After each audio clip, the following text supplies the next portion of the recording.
Pas gue udah dapet semua itu, kosong gue. Gue kayak sampai netesin air mata gue.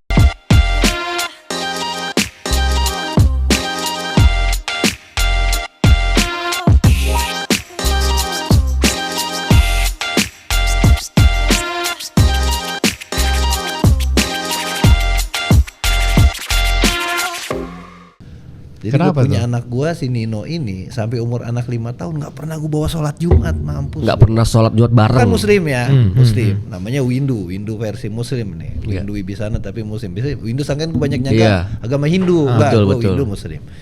Nah gue ngelihat itu gue merasa, kok tiba-tiba gue ingat anak gue di rumah. Gila, gue sampai sesibuk itu uang segini dapat yang gue cita-citain dapat, tapi kok sholat Jumat sama anak nggak pernah. Nah dari sana tuh gue jadi kepikiran tuh, pikiran terus. Nah gue ingat, gue pernah ditawarin agen-agen asuransi, tapi gue tuh dulu anti asuransi. Anti asuransi. Kenapa tuh kalau boleh tahu, Bro Windu? Kenapa anti asuransi? Karena zaman dulu tuh kan bokap gue nih orang pinter juga ya. Dulu tuh nggak familiar tentang asuransi syariah. Iya. Bokap gue tuh kanker 10 bulan nggak punya asuransi. Gue secara finansial ambruk gue. Oh dan saat itu. Oke tadi kuliah gue kan berantakan tuh karena saat gue itu kerja. Berarti saat itu BPJS juga belum ada ya? Belum ada kayaknya. Belum ada. Iya karena kan kalau nggak salah baru sekitar 5-10 tahun ini kan. Iya. Hancur gue di sana. Nah pas udah bokap meninggal, apa gue mikir masa sih dalam Islam tuh nggak ada satu solusi nih ketika, karena sakit menurut gue hampir semua orang di dunia lebih dari 50% dari datanya kan akan sebelum meninggal sakit. Pernah nggak lo lihat orang ngobrol gini tiba-tiba meninggal? Ya ada mungkin tapi 0,0 berapa persen gitu. Yang kayak sholat sujud meninggal, kita nyusahin tuh kan berkah. Nikmat. Berapa orang yang kayak gitu sedunia? Iya. Cita-citanya kita banyak yang kayak gitu, tapi kan nggak bisa. Artinya lebih banyak orang meninggal itu di rumah sakit kan. Betul. Sakit berat, kritis sakit berat. Dulu, iya. Dan bayar. Masalahnya bayar ini kalau gratis makanya di Arab. Ya kan? Bayar ini efeknya. Nah, belajar lah. Ternyata ada asuransi syariah.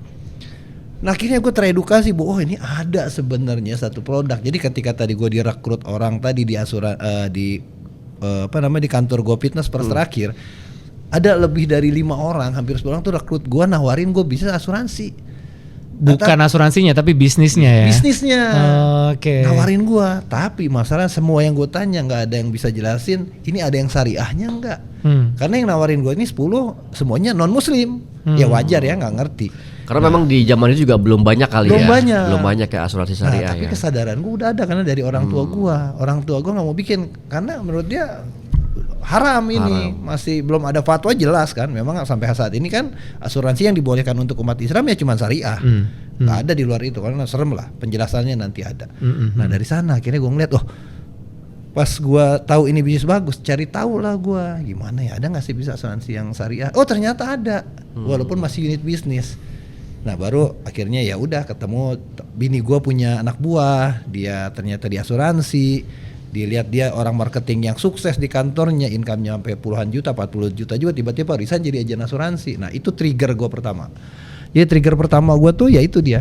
Pas ngelihat itu Terry akhirnya kerekrut lah gue sama namanya Mbak Ines Anto tuh ya.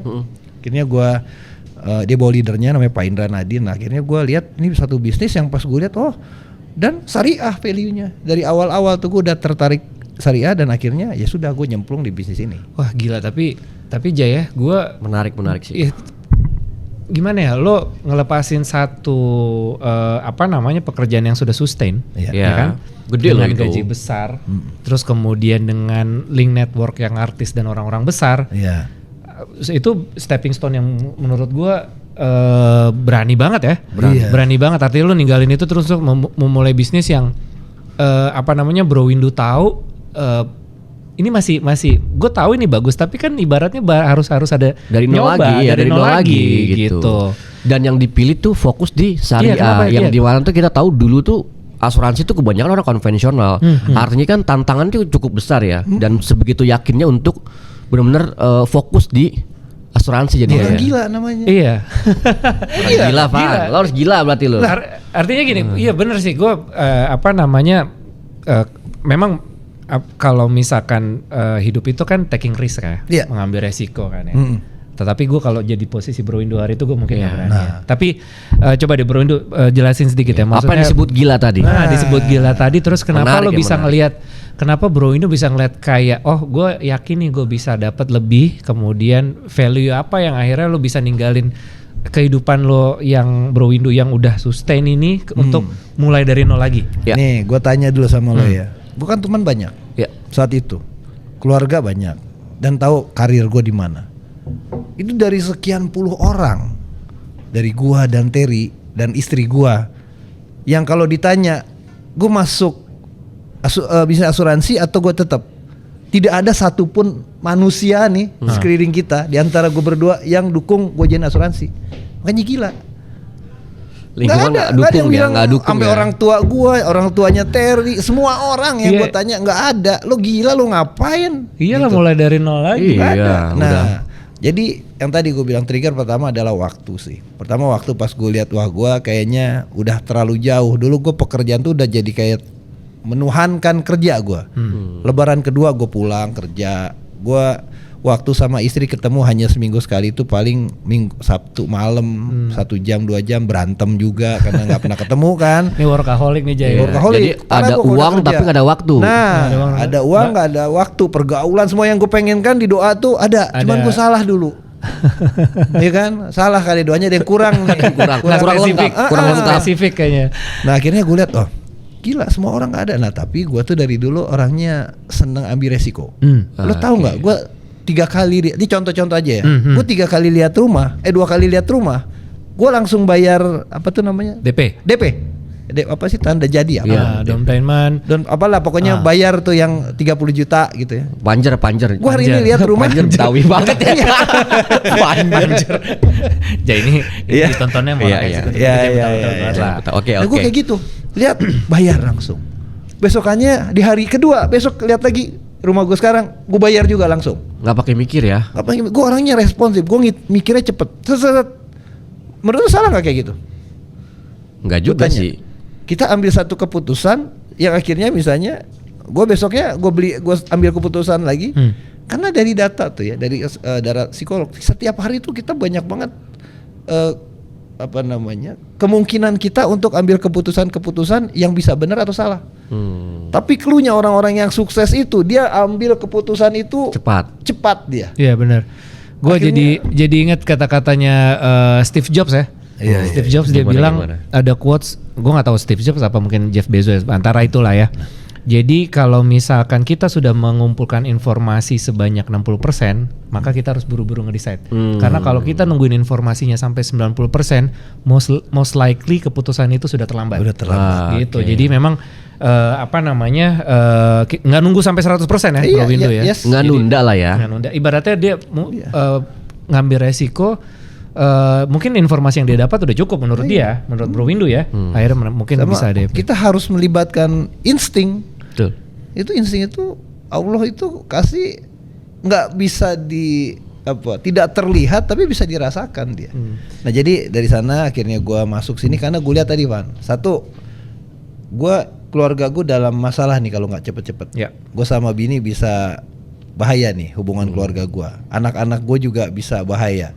Nah tadi karena gue family man di awal, terus ketiga gue lihat bisnisnya ini, pas gue lihat mereka jelasin gampang banget. Kan gue orang tukang kerja abis-abisan. Dulu pas gue kerja itu income gue, ya maaf ya teman-teman Fitnessers nih kalau denger juga, gue income gue paling tinggi se-Indonesia untuk PT. Paling tinggi ya se-Indonesia. Paling tinggi se-Indonesia. Karena gue PT terus sampai anak-anak Fitnessers kalau bercanda pas diumumin, bosen bro lo mulu gitu. Jadi udah bosen udah. Nah tapi oke lah. 50 juta Jay dulu nonton cuma 15.000. Gitu nonton berapa kali 50 juta. Iya banget. Kan tahun itu ya. Nomad. Iya dulu itu masih segitu, masih berasa lebihnya banyak. Tapi sekali lagi pekerjaan itu bagus. Cuman gue ngelihat kondisi gue pada saat itu, gue lihat tadi kan waktu keluarga, income sama pekerjaan ini bisa gue kerjain nggak? Itu dulu kan. Nah gue tuh tipe orangnya tadi setuju pas udah kira nih masuk nih bisa gue kerjain gitu ya. Yang keempat apa? Gue ngelihat kan tadi ada pengalaman nih, bokap gue sakit. Kan ini bisa terjadi sama siapa aja. Tapi banyak juga nih yang sepemikiran sama gue. Ketika gue beli asuransi atau produk perbankan apapun, halal itu nomor 1. Dan kita bisa lihat hari ini semua orang hijrah. Ketika hijrah artinya mereka belajar. Nah di dalam Islam itu ditentukan nih asuransi yang boleh kita punya tuh yang mana. Prinsip jadinya. Jadi ada fikih muamalah tuh kasih tahu orang Islam boleh punya asuransi tapi yang syariah. Non syariah nggak boleh. Artinya ketika semua orang udah mulai mengerti, populasi muslim terbesar di dunia ini, sejagat raya gitu ya. Orang akhirnya pas ngeliat nih, pas dia udah sadar tentang asuransi tadi, pasti pilihannya yang syariah gitu ya. Taruh dah 50 juta aja udah banyak banget. Nah, gua melihat ini satu peluang. Peluangnya apa? Satu, gua ambil jariah. Sama jariah gua dapat. Kedua, marketnya gede banget. Bahkan mau kita kaliin 100 agen-agen atau pembisnis asuransi yang ada sekarang, asuransi syariah, itu masih kurang. Udah pernah gue hitung. Ketiga, apa namanya? Lu hidup pengen gak sih nggak mikirin cuman duit, manfaat sama orang? Kalau lu seneng hidup lu bermanfaat buat kebaikan orang, ini bisnis yang paling tepat sih. Iya, karena fleksibel ya waktunya. Fleksibel. Lu bantu orang. Kan pertama bantu orang dulu, bukan dapat komisi dulu. Tapi sorry Bro Windu, bisnis syariah sendiri pun nggak menerapkan office hour, apa gimana? Nggak ada. Nah jadi ada 4 sebenarnya kalau gue gambarkan tuh 4 yang dasar, sebenarnya ada lebih ya, bisa sampai 6. Yang 4 paling dasar tuh yang bikin gue tertarik bisnis ini. Ada 4 hal. Yang pertama tadi income-nya bisa dikejar, apa namanya, hampir semua orang kalau tahu polanya bisa kejar. Income-nya tuh gede banget, Pak. Gede ya? Gede banget di sini income-nya tuh. Ya makanya kan banyak data tuh ditampilkan ya di apa namanya di Forbes, di mana bahwa 5 income tertinggi di dunia itu adalah salah satunya menjadi pebisnis asuransi ya. Bukan agen asuransi nih, pebisnis. Beda ya, sama agen asuransi. Kalau agen asuransi ya lu cuma jualan terus. Kalau pebisnis asuransi ada caranya. Ada polanya. Nah itu di kantor gua tuh. Sekarang gua punya kantor di Winter Ellis Group di Pakuwon Tower ya. Jadi kantor gua ini alhamdulillah nomor 1 se-Indonesia. Jadi sebelum ini lu belum pernah temuin ada kantor syariah. Ya alhamdulillah paling prestasi, anaknya muda-muda, keren-keren, tempatnya pun daerahnya premium. Di Kuningan, Pakuwon Tower, Pan. Pakuwon Tower tuh kalau nggak salah sebelah kota Kokas ya. Oh iya. Lantai 10. Itu deket Tebet, deket Kuningan, deket apa namanya distrik bisnis Jai. Iya, anak selatan. Yes. Jadi gua ngelihat sama di tempat gua tuh banyak anak-anak yang bahasanya udah mau belajar hijrah lah. Ada DJ, ada apa. Misalnya gua DJ pernah ajak ke sini dulu. Bro, gua kerja malam capek nih, ada yang cewek juga. Bisa nggak sih gue nyobanya? Boleh nyoba, ya kan, masalah dia sukses enggak ya kan rezeki orang, tapi minimal gue memberi kesempatan. Nah jadi bisnis ini tuh tadi ya income-nya bagus. Kedua, kita tuh bisa bermanfaat, satu buat nasabah, satu buat orang yang kita rekrut. Ya ketiga tuh kita dapat reward jalan-jalan. Yang keempat kita tuh jalan-jalan masuk keliling dunia ya. Orang asuransi sama kan, mau konven mau syariah tuh rewardnya jalan-jalan keliling dunia. Yang keempat ada kan fleksibilitas waktu tuh penting yang gue bilang tadi.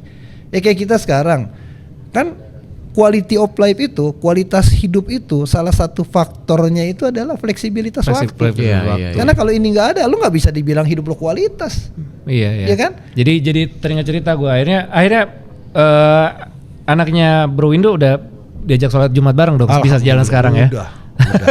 Udah sejak di pro ya alhamdulillah sih perusahaan. Iya. Karena gue ngerasain sih, maksudnya gimana bapak-bapak di luar sana ya, ketika mereka harus misalkan mengantar sekolah, mereka banyak kehilangan momen itu ya kan, golden age anak mereka. Karena mereka nggak bisa pertumbuhannya, betul. Kemudian dia juga nggak bisa mendampingi ketika mungkin ada acara sekolah, ada acara event apa yang anaknya tampil, dia nggak bisa nonton karena dia harus kerja ya. Ya berarti jadi bisnis asuransi syariah bisa menjadi satu opsi ya Windu ya. Untuk makanya ini gue motong yang mumpung inget. Jadi gue tuh kan di kantor tuh salah satu branding kantor gue. Jadi kantor gue tuh jadi di dunia asuransi syariah itu bisnis gue sekarang. Gitu kan, atau orang jadi bisa dibilangnya entrepreneur, asuransi syariah gitu, karena pebisnis kita di sini. Itu tuh kita punya satu strategi ya. Jadi di kantor gua tuh kita membranding piala emas terbanyak. Piala emas itu adalah setiap orang yang prestasi skala nasional itu diberi reward namanya piala emas itu untuk di perusahaan gua. Dan nasional tuh adanya namanya SIKA. Itu hampir setiap tahun dari 2017 kantor gua tuh dapat, Pan. Jadi generasinya bukan cuma gua yang dapat. Nah, ini indahnya tuh. Jadi gua bisa didik tim gua menduplikasikan dapat sampai 4 generasi ke bawah dapat semua. Nah, tadi malam pun dapat lagi. Jadi salah satu kelebihan bisnis ini tuh adalah ya kita bisa menduplikasikan kesuksesan, kebaikan kita, bisnis kita sama setiap orang yang memang mau berikhtiar sih di bisnis ini. Tadi bicara kita itu menarik ya karena bicara tentang Piala Emas, kemudian bicara tentang apa apresiasi dari Prudential Syariah kepada pelaku bisnis maupun agent ya. Iya. Yang gue lebih agak gue bertanya-tanya ya. Kan Bro Windu ini switch dari pendapatan ya. Iya, yang lumayan banget, udah lumayan tips, kemudian di luar bonus tentu ya itu Bro Windu ya. Kemudian dia mulai dari nol sampai akhirnya bisa bikin kantor wax di Pakuwon Tower itu. Berarti kan sudah melahirkan banyak generasi ya. Iya. Artinya sudah berhasil menduplikasi. Berhasil menduplikasi berarti Bro Windu ini sekarang adalah seorang pemilik agensi ya. Agensi bisnis asuransi syariah. Namanya WEX ya, Winter Release Group di Pakuwon Tower. Kalau boleh tahu sekarang kayak apa sih yang dilakukan di kantor tersebut? Kalau misalkan di kantor-kantor kan kita udah tahu nih, bos kita nyuruh kita pokoknya dari jam 9 sampai jam 5 lo kerjain A, B, C, D, F, G. Kalau dari Bro Windu apa kita sebutnya partner ya? Kalau Bro Windu partner bisnis ya. Nah, jadi itu mereka ngapain sih hari-hari gitu loh? Nah jadi ini salah satu job desk lah ya, kalau kita bilang job desk. Jadi kantor gua tuh kita tuh ada acara training seminggu 2 kali. Di luar itu, jadi training tuh apa sih? Kita kan kalau di bisnis ini kenapa sistem agency ini yang menentukan faktor kesuksesan tim. Kenapa akhirnya bisa diduplikasi? Karena berarti punya satu sistem yang dijalankan. Sistem di kantor gua itu yang terbaik nasional. Terbaik nasional untuk syariah ya. Tepuk tangan dulu ya. Alhamdulillah. Luar biasa. Kenapa? Nomor 1 berarti ya saat ini ya. Syariah. Kenapa gue bilang itu kan menurut gue? Karena ini menurut gue sekali lagi ya, boleh setiap orang boleh beralasan bilang kantornya paling bagus. Tapi kan kalau kita bagus itu ada ininya. Harus ada satu standarnya. Standar ini adalah prestasi dan reward. Nah, reward yang diberikan tentunya oleh nasional, oleh perusahaan. Nah, kantor gue nih sampai hari ini alhamdulillah punya piala emas itu 55 piala emas, tambah tadi malam ada top ASI lagi jadi 56 kurang lebih. Ini terbanyak untuk syariah berarti ya. Banyak untuk syariah se-Indonesia kayaknya.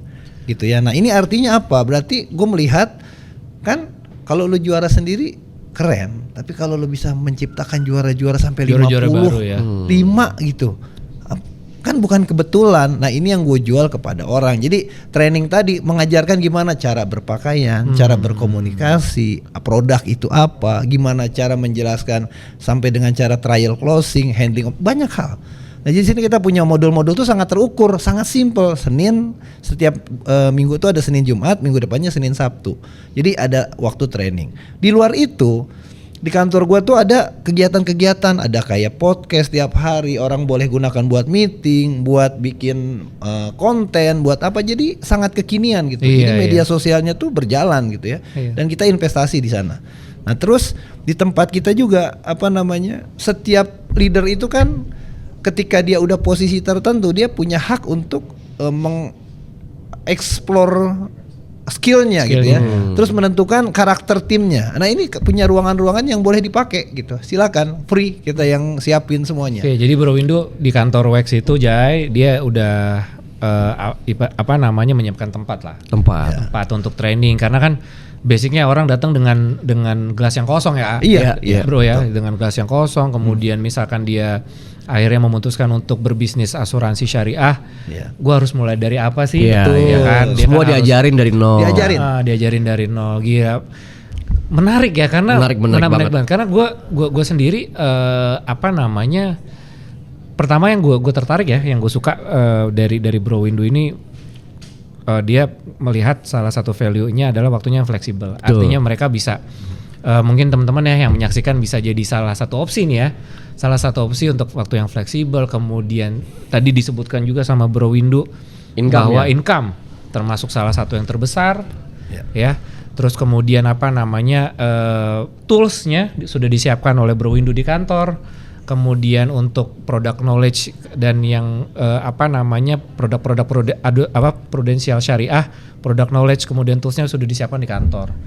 Ya, kita apresiasi, tepuk tangan dulu Bro Windu ya. Bro Windu ya. Mantap. Nah, nih gue penasaran nih. Tadi kan Bro Windu bilang bahwa backgroundnya banyak nih, yang join di Winter Else Group nih background macam-macam, ada yang DJ, kemudian tadi ada yang entrepreneur, kemudian perbankan banyak yang macam-macam. Owner bisnis banyak sih. Berarti ada satu hal yang menurut gue tuh menarik, mungkin secara ekosistem kali ya, ekosistem yang dibangun. Nah kurang lebih tuh ekosistemnya seperti apa tuh? Oh bagus. Sampai akhirnya tuh biasa kan orang-orang yang mohon maaf ya, sepengetahuan gue nih ya, orang awam lah.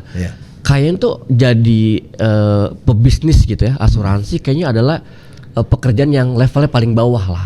Di masyarakat awam nih yang nggak tahu nih ya, gitu ya. Nah tapi kalau dari didengar, kok backgroundnya justru bagus-bagus yang join. Kenapa tuh kira-kira?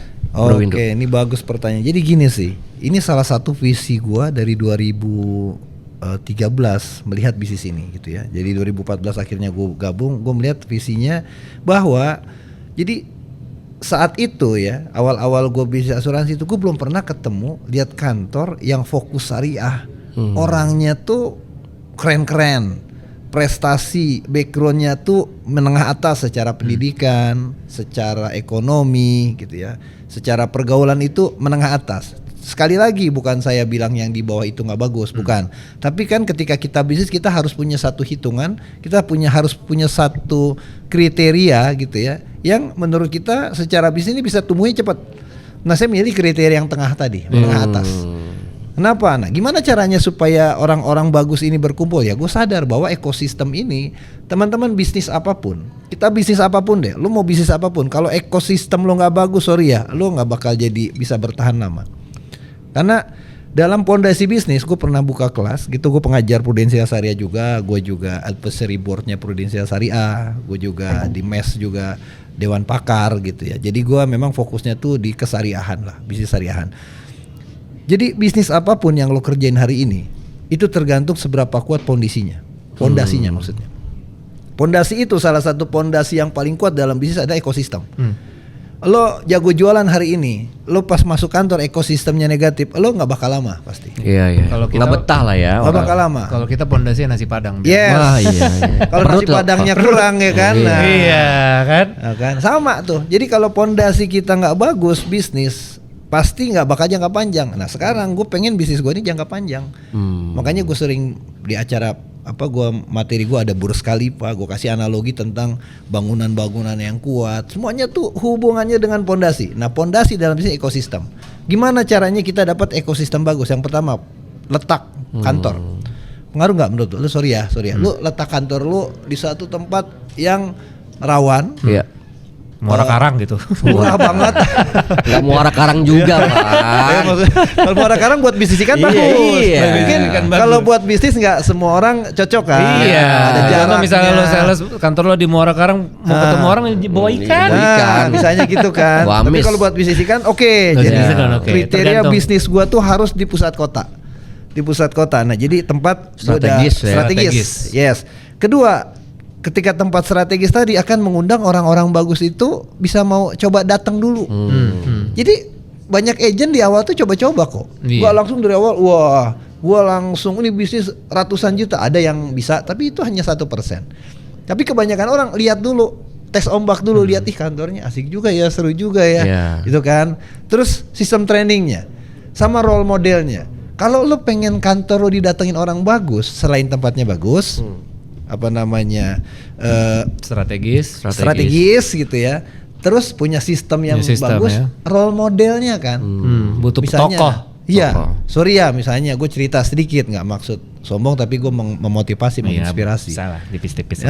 Sebenarnya sombong tipis-tipis. Disclaimer dulu. Biasa orang gitu tuh. Bukannya maksud mengguru ini, mohon kayak sastra gitu. Sebenarnya sombong itu. Iya. Padahal menggurui ya. Iya, tapi disclaimer dulu merendah. Iya. Ketahuan rahasia gue. Ketahuan kita. Jadi contoh ya. Kenapa gue begitu berambisi untuk prestasi piala emas? Jadi gue membranding, bayangin zaman gue agent baru, gue udah bilang sama orang-orang gue akan punya piala emas paling banyak. Padahal gue belum punya satu pun, karena gue punya satu keyakinan dan gue melihat ada satu pola, satu peta blue screen buat mencapai itu. Nah gue kejar. Nah orang-orang yang bagus tadi ketika masuk, kalau bayangin kantornya udah prestasi, tempatnya bagus, ada role modelnya, sistemnya bagus, pasti dia mau jalanin. Iya, benar. Orang nggak mau jalanin itu pas lo datang ke kantor bilang bisnis bagus, dilihat yang prestasi nggak ada contoh. sistemnya juga nggak bagus, letaknya juga misalnya nggak strategis. Harapan lu pengen datengin orang yang backgroundnya bagus, misalnya udah background sebelumnya udah GM, income-nya udah 50 juta atau pebisnis gitu, entrepreneur atau apa yang bagus-bagus, mungkin dia mikir 2 kali lah. Nah tapi mungkin ketika lo rekrut yang sembarangan ya akan datang. Tapi ketika kita rekrut sembarangan tadi, apakah yakin lo bisa jangka panjang bisnis lo? Iya. Jelas visi misi dari awalnya. Nah, di kantor gua, jadi kenapa tadi ya misalnya pertanyaan nih, akhirnya orang-orang itu masuk. Gua tuh sangat tegas atau disiplin dengan perekrutan. Seleksinya ketat ya. Jadi nggak semua orang boleh. Dan gue yakin nggak semua orang juga cocok di bisnis gua. Jadi gua hanya memberi kesempatan orang-orang yang standarnya menurut gua kriterianya itu sesuai sama yang akan menjadi pondasinya Wax untuk sekarang dan jangka panjang. Itu sih. Siap. Jadi menarik banget ya, karena kayak Apple sendiri orang banyak mau masuk kan, karena ngelihat ekosistemnya, kemudian ngelihat teknologinya, kerjaannya, dan output dari produksi dari si Apple Corporation sendiri, dan mereka melihat Steve Jobs-nya. Iya betul. Sosoknya ya gitu. Nah, jadi memang baru kepikir gue kenapa orang kalau bikin kantor kemudian banyak yang tutup, karena mereka kadang ekosistemnya bagus produknya bagus, kemudian tetapi ternyata mereka ada satu kokohnya yang kurang lah ibaratnya. Dan zaman sekarang tuh gini sih, kita kalau bisnis tuh orang tuh kan pinter-pinter ya. Kita udah nggak bisa kayak zaman dulu lagi. Lu bisa jalan-jalan keliling dunia, lu bisa 100 juta, lu bisa. Mereka akan nanya sama kita, lu udah belum? Lu pernah bayangin nggak ketika ada orang nanya gitu? Dan gue pernah nanya kayak gitu sama orang, dia nggak bisa jawab. Lu nya bingung, gue juga ilfil kan.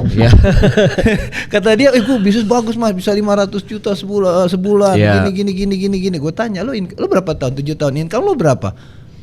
Baru 40 mas. Lah kata lu tadi kalau udah 7 tahun 300. Nah, kan belum terbukti lah ya. Nah, jadi penting sih itu sih menurut gua. Makanya sorry gua motong tadi, gua punya piala emas tuh paling banyak 20 piala emas. Waduh, di industri itu. Ngeri. Jadi berbagai macam kategori. Tentunya paling hebat enggak, tapi gua berusaha memaksimalkan potensi yang gua punya, karena tadi ketika lu sampai di titik ini, yang lu rekrut itu standarnya naik. Iya, naik, benar. Sih. Ya, jadi ini menarik banget Evan. Ini kalau kita bahas, ini harus ada segmen berikutnya yang ngebahas tentang bisnisnya seperti apa. Ini dibayar berapa gue nih? Nih, terakhir nih Bro Windu kasih pesan-pesan nih buat teman-teman ya. Kira-kira nih bisnisnya itu peluangnya itu sebesar apa? Worth it nggak sih buat dijalanin? Sebesar apa? Terus kemudian banyak nih orang yang udah mulai tertarik, tapi gue mulai dari mana? Gue harus kemana? Gue harus cari informasi di mana? Boleh nggak sih kasih informasi tentang kantor Wax sendiri itu? Jadi misalkan gue mau ketemu Bro Windu nih, gue ngefans banget, gue udah tertarik, gue mau ketemu. Pokoknya gue mau mulai bisnis asuransi syariah. Itu gimana sih bro? Coba nomor sepatunya yang ini apa? Dicatat. Ntar ya. Siapin. Sepatunya. Nomornya kayaknya sih kalau dia pas ukuran dia nih. Nomor SIM 42. Udah habis nggak ada nomor lagi. Nomor 42,5. Cuman STNK mobil belum diperpanjang nih kebetulan. Soalnya gesper gue nggak ada nih. Aduh. Gesper zaman dulu banget ya gesper. Aduh. Ini Jose bisa ganti gak sih? belum dibayar. Satu lagi apa tadi panjang? Iya. Wah ini lo gak kenal Timothy Ronald. Aduh. Itu lo. Jadi bro, gue tertarik nih, gue dengerin dari awal podcastnya si Ovan sama si Fauzi. Terus kemudian gue udah denger testimoni lo, gue harus ngapain nih sekarang ini. Jadi gue mau tahu cari informasinya di gimana. Siap. Nih. Jadi gini, kalau kantor gue sih di Pakuan Tower ya, lantai 10. Lantai 10 ya tuh Pakuan Tower. Sebelahnya Mall Kokas kalau lo deket-deket sini. Mall Kokas gitu, terus kriteria lo sesuai, lo pengen tahu ya ada kesempatan sih, tapi tetap nanti ada jalur interview. Itu ya, jadi itu dulu. Jadi misalnya bisa langsung chat di mana lah tuh ya, nanti PIC atur. Itu yang pertama. Nah yang kedua, gue cuman mau ceritain gini, teman-teman kan sebagai kita manusia yang benar dan beradab gitu ya. Itu aja dulu lah standarnya, manusia yang benar dan beradab. Jadi kita nggak bilang lo si paling soleh, lo si paling brengsek, nggak. Kita manusia yang benar dan beradab. Yang pertama itu lo pengen kerja itu yang pertama halal. Oh itu prinsip ya. Karena kalau nggak beradab, nggak ini benar ya. Gua jualan sabu aja, jualan inek cepet gitu kan, atau jualan kokain yang nggak bener lah. Nanti diedit ya. Dia kan. Nah kalau yang beradab itu kan pasti pengen yang halal, yang baik. Ya itu yang halal yang baik. kita tahu ini halal dan baik dari mana? Harus ada satu organisasi yang diakui pemerintah yang menjamin. Nah, bisnis kita tuh udah ada fatwa Majelis Ulama Indonesia dengan Dewan Syariah Nasional. Dia menjamin ini bisnis kita ini halal baik. Bukan saya yang bilang, bukan Windu yang bilang, bukan teman-teman yang lain bilang, tapi ada satu lembaga resmi yang menjamin. Itu yang pertama. Secara bisnisnya, yang paling menarik itu kalau kita klasifikasikan, kategorikan tuh manusia tuh ada 3 hal yang paling menarik buat mereka. Yang pertama income. Income tuh pengen sebesar-besarnya, kerja sesedikit-sedikitnya. Manusia tuh dasarnya males. Prinsip ekonomi tuh. Males itu. Jadi bisa dibilang ya, gue lagi suka lihat Timothy ya, yang hebat-hebat anak muda ini banyak lah kan, belajar itu pasti ada yang bagus dari orang gue ambil. Jadi pada dasarnya sebenarnya ada yang lain. Kalau ini dari yang lain ya, dari Dokter Tirta mungkin, dari siapa ya. Jadi katanya dia tuh orang yang sukses itu sebenarnya banyaknya malas. Jadi bukan rajin sebenarnya. Orang sukses kebanyakan malas. Nah, jadi maksudnya malas itu kalau bisa kerjanya 10 jam, hasilnya 20 jam itu dikerjain. Efektif maksudnya. Efektif. Jadi misalnya kita ada waktu sehari 15 jam lo kerja, 15 jamnya lo kerjain, tapi income-nya sama-sama 15 jam. Nah, itu enggak efektif. Iya. Tapi misalnya lo kerjain 15 jam tadi, misalnya kalau kata Timothy nggak boleh tidur siang, ya nggak tidur siangnya tadi lo kerja, akhirnya income-nya bisa ratusan miliaran, itu boleh dikerjain. Nah, jadi maksudnya tadi adalah efektif ya. Nah, di bisnis ini satu income-nya gede banget, tapi yang lo kerjain sehari lo kerjain 3 jam, paling banyak 4 jam. Lo nggak mau kerjain juga, udah males juga, udah lo tidurnya di rumah deh, tungguin mati. Iya kan, lo nggak pengen sukses, pengen kaya, sehari cuma disuruh kerja 4 jam, nggak mau juga. Kebangetan. Gue gak ngerti lagi komentarnya apa kan. Itu yang pertama. Jadi income-nya worth it banget sama yang dikerjain. Kedua, waktunya sangat fleksibel.